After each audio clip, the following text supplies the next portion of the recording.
milk, butter, cheese, 3 generations of family.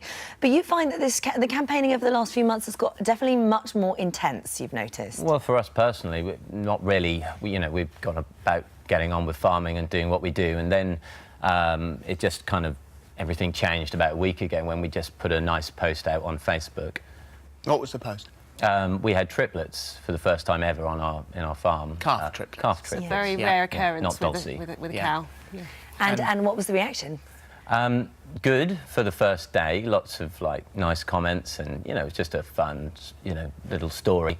And then all of a sudden, one vegan, quite nasty comments appeared on there, and before we knew it, it just, over the next 24, 48 hours, it just erupted into this thousands upon thousands of views and vegan comments of really, really horrible things. And also quite threatening towards you and your own family. It just got worse and worse. There was a few of our supporters and customers who put nice comments on there about the calves to begin with, and there was abuse aimed at them for buying our products, and then it just got worse and worse, and words like murderers, rapists, all of these kind of things started coming onto our feed. Well, you have used those words, that farmers can be compared to rapists and OK, murderers. so I want to just publicly say that I condemn any death threats and any name-calling. That's not the way I advocate.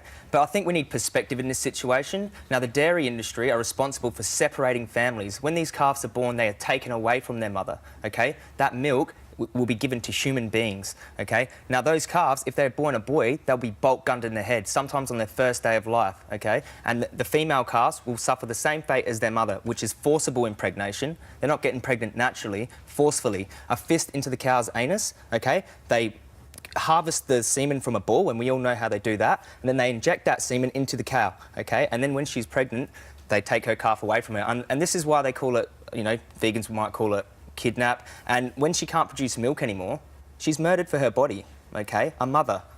And so the rape is the insemination? Well, it's forcible impregnation, isn't it? If it was anyone, it's the victim. If it was a human being, we'd call it what? What would we call it? But it's not a human being, it's a cow. It's forcible, it's sexual abuse. So just want to check, and just being absolutely sure, there is no difference in the laws of nature for you than there would be between human and animal form. If we're sexually violating a sentient being, just like us, they experience consciousness just like us, we're sexually violating them against their will, that is immoral. They cannot give consent for this. So how do you answer that then, as farmers? I think it's important to talk about the terminology here, because one thing that's been very apparent to us, so one of our posts has inadvertently gone viral, and this is what has made the tabloids and global news this week. And if you look through the 1,000 or so comments on this post, there are 3 words that are consistent in a lot of these comments from vegan activists: rape, murder, and slavery. Okay. What happens to your cows? Would you mind if I finish? What happens to your cows when they cannot produce milk anymore? For you. Can we Would you mind just if I answer? finish this sentence? I'm very, very happy to address... We will come on to that one I'm very in a happy to second. address all aspects of this, but would you mind me finishing the sentence? These 3 words, rape, murder and slavery, are consistent. Now, these are words that, first of all, are fairly inaccurate when applied to our farming practices. Rape is an act of sexual predation. Murder is an act of one human being purposefully killing another human being. Slavery is the enslavement of one human being by another human being. Okay. Now, I think that the use of these words, whilst... So you're playing word games. Let's talk about the act. Let's talk about the act. You're taking an animal's life against their will. What is happening? What is that? Is that moral, to take an animal's life against their will? Call it murder. Call it taking an animal's life against their will. OK? How is that moral? It's not humane to take an animal's life. Can I just talk about the terminology? Let's talk about the act. Can I just say, animals kill animals, though? Yeah, but so how does that... I mean, animals rape each other in the wild too. We cannot point to nature and say that that's moral, OK? We're a civilised society. To take someone's life against their will is savagery. Actually, I think... Would you agree? Do you think it's humane? It's not my point. I'm just... I think when you have to look at nature, you have to look at the human being, you have to look at the last 200,000 years and how we've evolved and what we've become. We have billions of people in this world, and everyone has to be fed.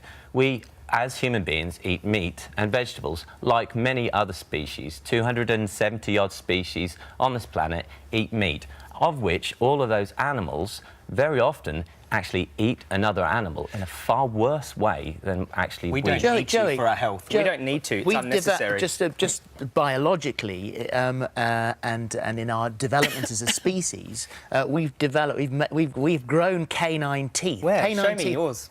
Well, They look very flat and blunt like a cow's No, that's teeth. the molars at the back, So- but the canines were developed to chew meat, It's to bite unnecessary meat. to eat meat but to I be developed healthy. teeth to do that. So why have I developed teeth to do that? Just because you can eat an animal doesn't make it moral to do so, OK? We can be healthy and healthier eating plant-based foods. This day and age, don't look 100,000 years ago when we had to do it to survive. This day and age, it's unnecessary to put innocent beings inside of a gas chamber or into a slaughterhouse. Just one final thing, Yeah. Joey, if I can. What about those long-standing farming communities, the communities that have been built up around farming, all the people involved in farming? What When we're happens to looking them? at issues of injustice, we always look at it through the eyes of the victim, not the oppressor, OK? Animals are having their throats slashed open for an unnecessary reason, OK? Farmers are sending them on trucks to slaughterhouses. We don't need them to survive or to be healthy. We can eat plants. Okay, all right. Thank you both Thank you. very